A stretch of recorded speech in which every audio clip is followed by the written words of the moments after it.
그러면 오늘 국제 포럼을 바로 진행하도록 하겠습니다. 오늘 저희가 두 명의 발제, 최경희 샌드 연구소장님의 발제가 김정은 정권의 국가 전략과 전망이 있고요. 그 다음에 임마뉴엘 아시아 인스티튜트 이사장님께서 미국의 대한반도 정책과 전망이라는 주제로 발제를 하시고 나서 아까 조정훈 의원님께서 또 말씀하신 네 분의 토론자께서 바로 토론을 하도록 하겠습니다. 그러면 시간 관계상 바로 발제를 들어가겠는데요. 최경희 소장님 발표 부탁드리겠습니다. 네, 안녕하십니까. 너무너무 반갑습니다. 저희 샌드 연구소가 이제 매해 이제 해마다 연초가 되면 샌드 동북아 국제 포럼을 시작을 합니다. 그래서 1년에 한 5번 할 때도 있고 6번 할 때도 있고 당연에는 2번밖에 못 했습니다. 그래서 지금 이맘때 작년 이맘때 기억이 나는데요. 오늘 또 이제 국제 포럼이지만 뭐 저는 좀 범위 넓은 것보다는 이제 좁혀서 북한의 내부 사정에 입각해서 좀 설명을 좀 드리도록 하겠습니다. 그리고 우선은 제가 지금 맡은 부분은 8차 당대회 지금 진행하고 있는 중이죠, 북한에서. 그래서 8차 당대회를 통해 본 김정은 정권의 국가 운영 전략 이런 제목을 지금 맡아서 발표를 하는데요. 분명히 말씀드릴 점은 지금 현재 8차 당대회가 끝나지가 않았어요.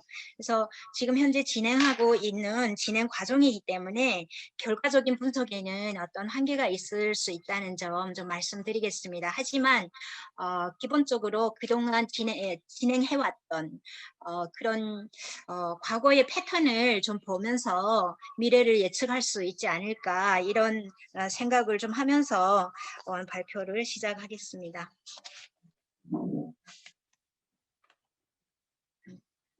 우선 8차 당대회 개막을 지금 했는데요.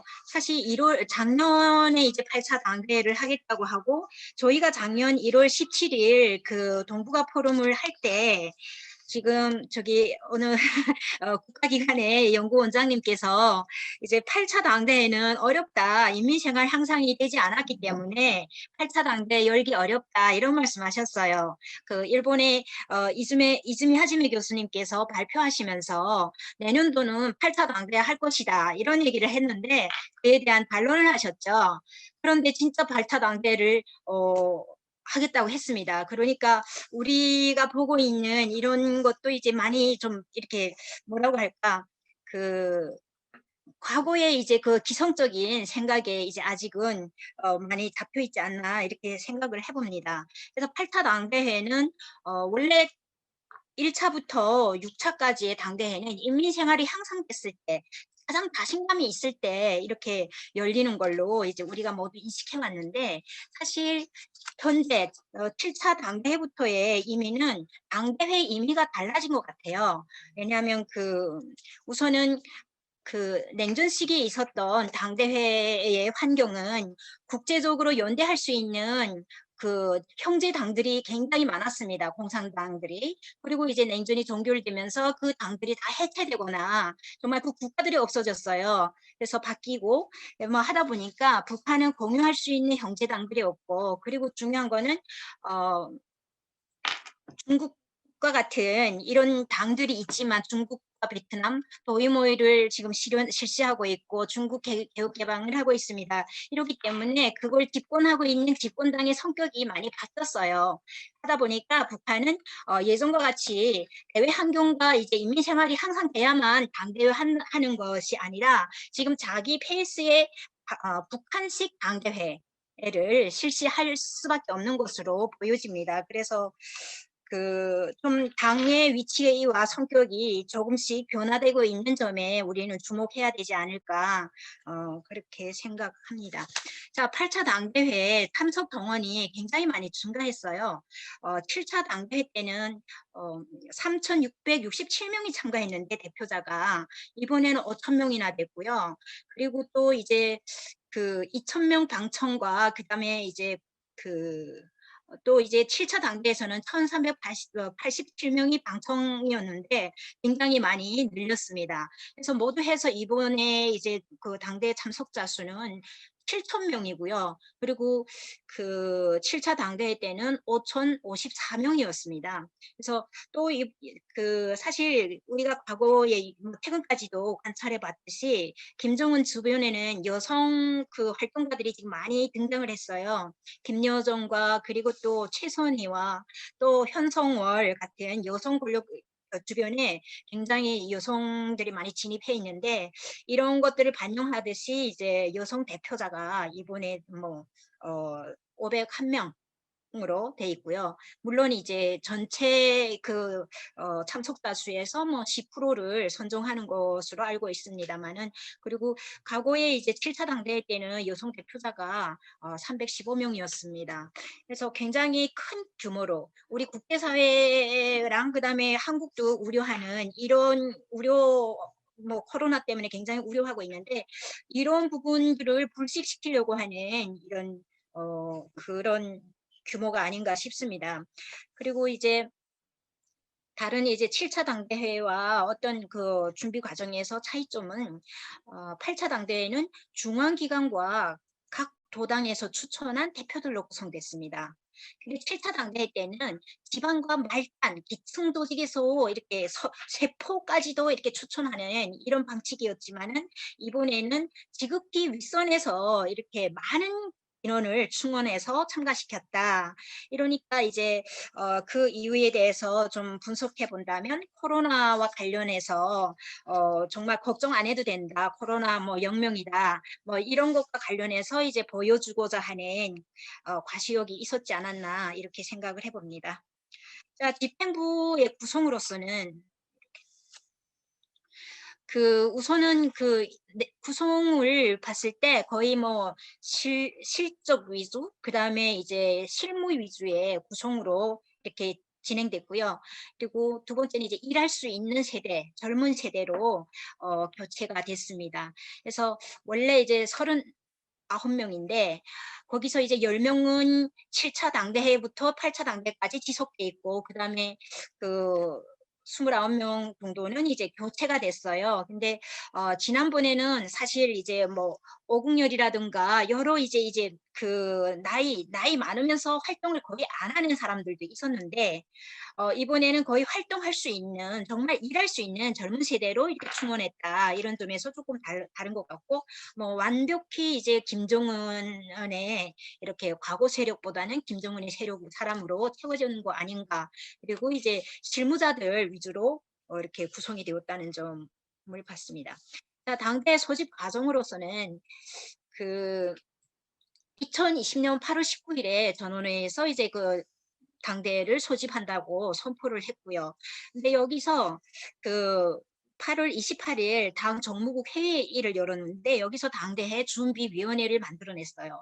그리고 이제 대회사에도 나왔지만 김정은도 얘기를 했지만 8월부터 당중앙 검열위원회가 조직됐습니다. 근데 이 검열위원회는 말단까지 그 당중앙 일꾼들을 파견해서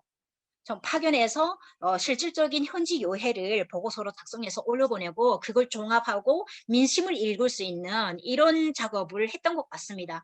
8월이라면 사실 1월부터 코로나가 이렇게 뭐 발생되고 그다음에 굉장히 많이 확산되고 어려운 줄 알고 있습니다. 그 어려움의 증거는 사실 북한이 평양치를 이렇게 그 봉쇄령을 내렸고 그 다음에 이제 국경까지 봉쇄하는 이런 것들은 이제 한국보다도 훨씬 더 빨리 이렇게 선제 조치를 취했던 부분들은 정말 어려움의 증거로 우리는 네, 받아들이고 있고요. 아무튼 이제 이 그 검열위원회가 말단까지 내려가서 모든 걸 요해해서 위로 올려보내고 뭐 인민이 고충을 들으러 내려갔다 하지만 사실상 내부의 이제 와해를 이렇게 그 파악하려고 하는 이런 시도들이었다고 보여집니다. 이 담당자는 김여종이라고 그 나와 있고요. 그리고 이제 요로 이제 여기 좀 참고하시면은 뭐 80일 전투도 10월 달에 발기하고 그리고 이제 10월 10일 열병식을 했죠. 그래서 이것들이 지금 8차 당대회가 다 이제 8차 당대에 처음으로 있는 모든 내용이 이제부터 시작하는 내용이라기보다는 사실 그동안의 과거를 읽어보면 8차 당대회는 미리 준비하면서 좀 어느 정도 이제 이 대회에서 어떤 것들이 나올지 예측할 수 있다는 점 말씀드리겠습니다. 네, 그다음에 그리고 이번에 이제 8차 당대 준비하면서 가장 독특한 면이 있어요. 그 김일성, 김정일에게 대표작승을 수여했습니다.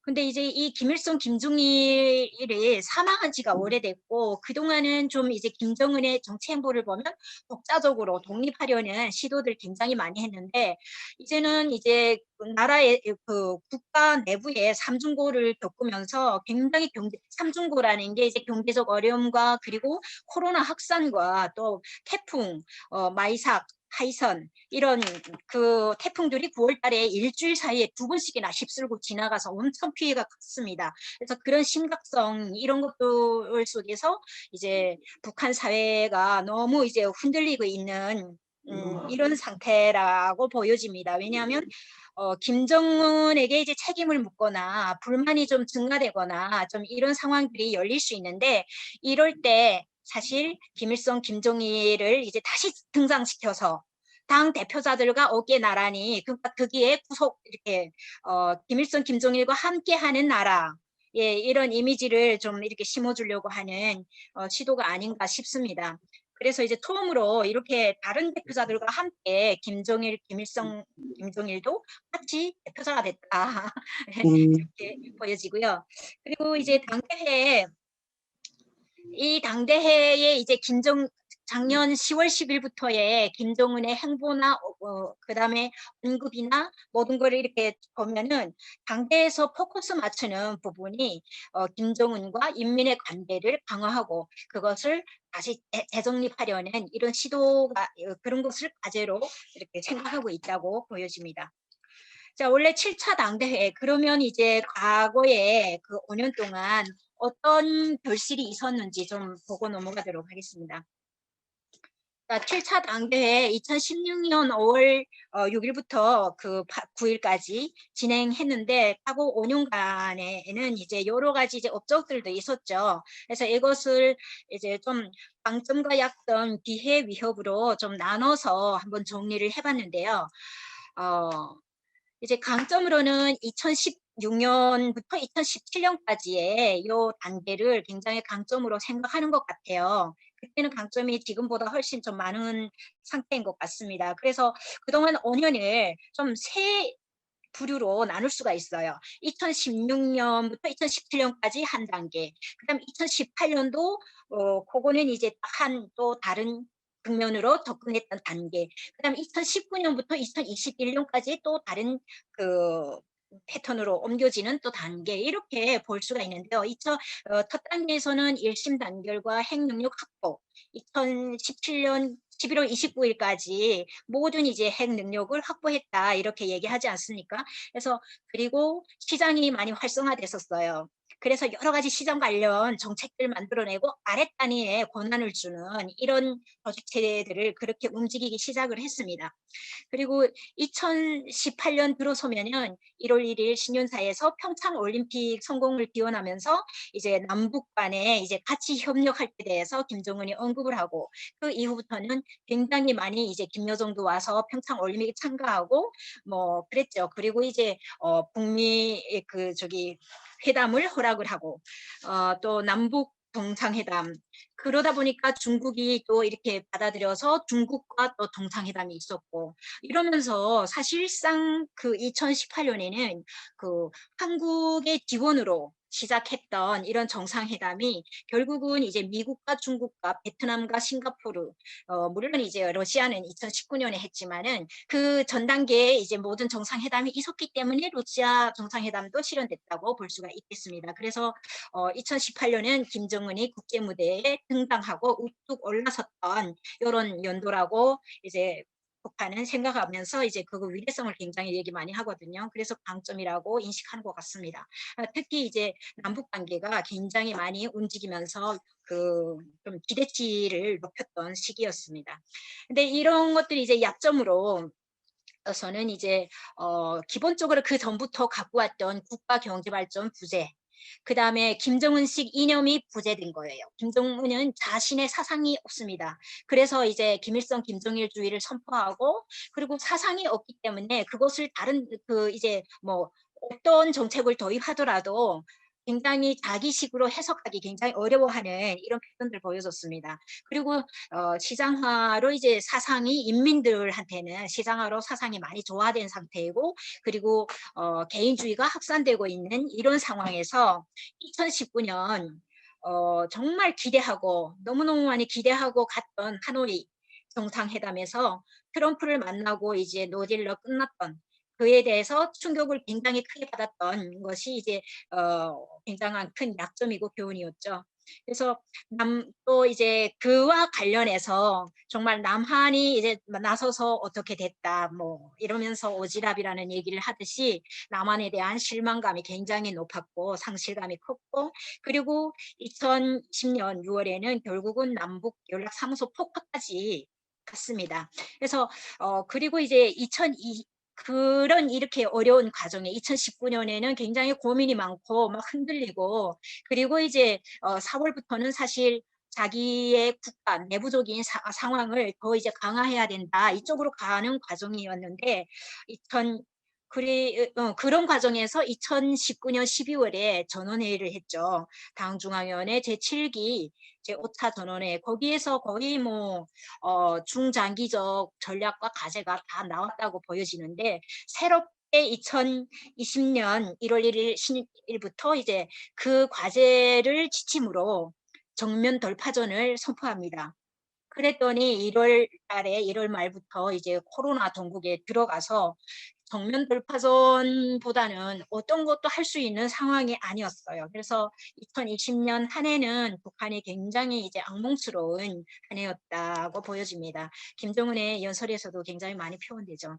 자, 이런 상황을 북한은 하나의 또 이 상황에서 기회를 찾습니다.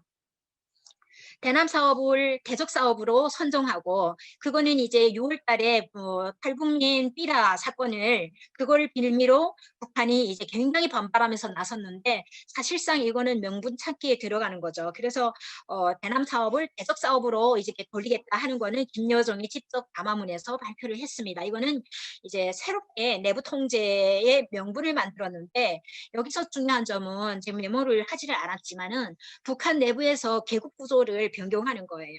예전에 이제 그 뭐 민족 자본가, 그다음에 뭐 옛날에 뭐 항일 투쟁 시기에 뭐 반역자 뭐 이런 거 가지고는 지금 명분이 하나도 없기 때문에 새롭게 계급 구조를 만들어야 되는데, 탈북민 가족들이 있는 그 북한에 지금 살고 있음에도 불구하고 이번에 비라 사건 이후에는 이제 온 전국적으로 그 탈북자들을 뭐 죽탕 치자 이런 이벤트들을 전국적으로 조직적으로 엄청나게 심화하게 했거든요. 그래서 그게 무슨 얘기냐면, 굉장히 그 가족들의 이제 예배를 적대 계급으로 이렇게 고착시키는 하나의 이제 내부 투쟁의 대상을 찾았던 거죠. 그래서 이런 것들은 이제 내부 통제의 명분으로 작용을 했고요.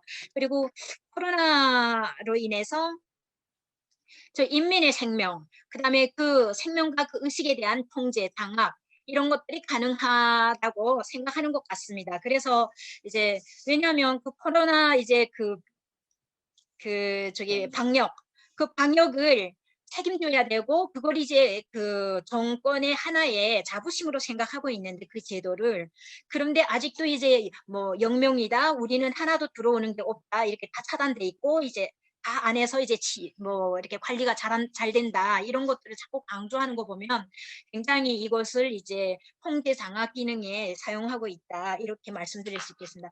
시간이 자꾸 가는데 뭐 위협에 대해서도 저 선생님들께서 좀 이렇게 굉장히 위협을 인식하는 부분은 내부의 민심 악화, 이것을 위협으로 크게 인식합니다. 그래서 그리고 이제 물가가 상승되고 달러 가치가 올라가고, 얼마 전에 국정원도 이제 뭐 달러 한정상을 총살했다 이런 얘기도 했는데, 그것에 대한 위협을 굉장히 많이 느낍니다. 만약에 내부적 위협을 하나 느낀다면 코로나 치료와 이제 코로나가 발생했을 경우 그게 이제 이렇게 밖에 알려지는 경우 그리고 치료와 방역의 명분으로 외부 세력이 힘이 개입할 수 있는 이런 것들은 굉장히 걱정하겠죠. 그러나 지금 현재는 내부의 인민의 민심에 굉장히 신경을 많이 쓰고 있다. 그래서 일민은 인민을 달래는 정치에 초점 맞추는 것이 이번 이제부터의 과제다. 이렇게 인식하는 것 같습니다.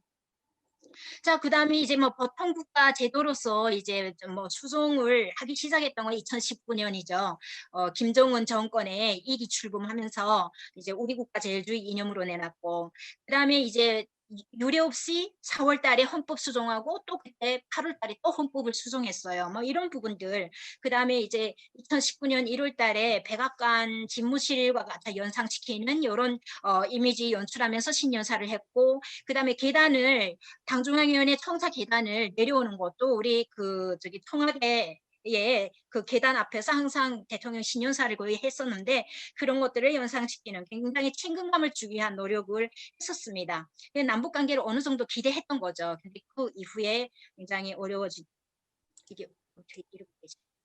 네, 그래서 이런 거 참고하시고 그다음에 그 과거에 이제 김여정의 권력 중심으로 이제 살라미 전술 방식으로 진입하는 이런 것들이 분석이 됐습니다.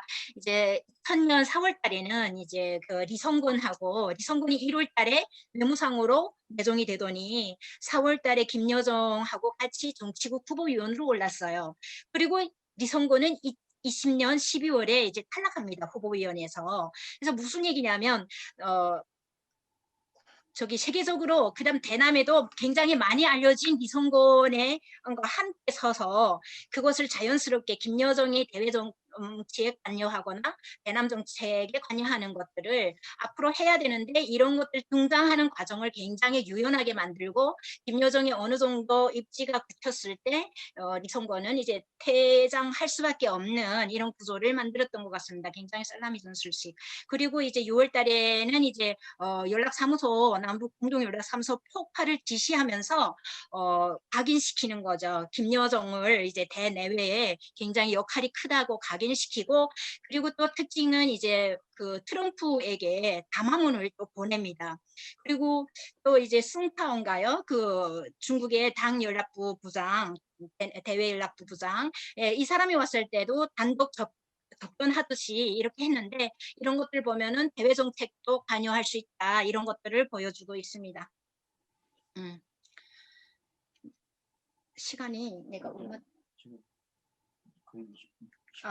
제가 네, 이제 한, 1분 안에 마치겠습니다. 네.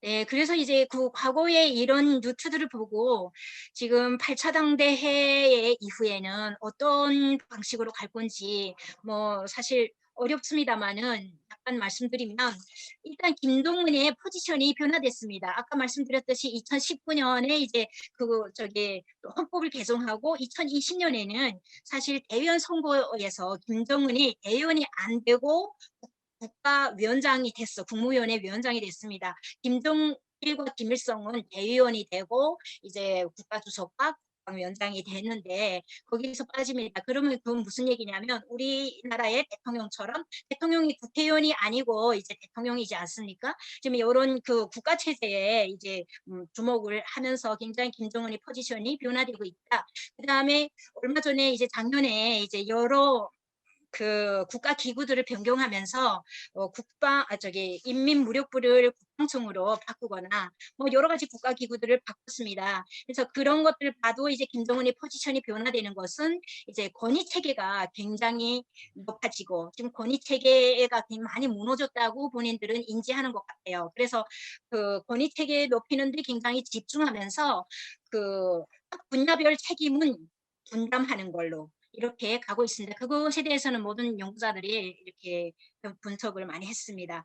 그 구호로서는 이 구호가 북한에서는 중요한데 이제 7차 당대회 때는 백전백승 자신감이 넘쳤어요. 백전백승 일심단결 이런 자신감이 있는 구호였다면 8차 당대회 구호는 인민위천 일심단결입니다. 그러니까 인민에게 이제 굉장히 이렇게 그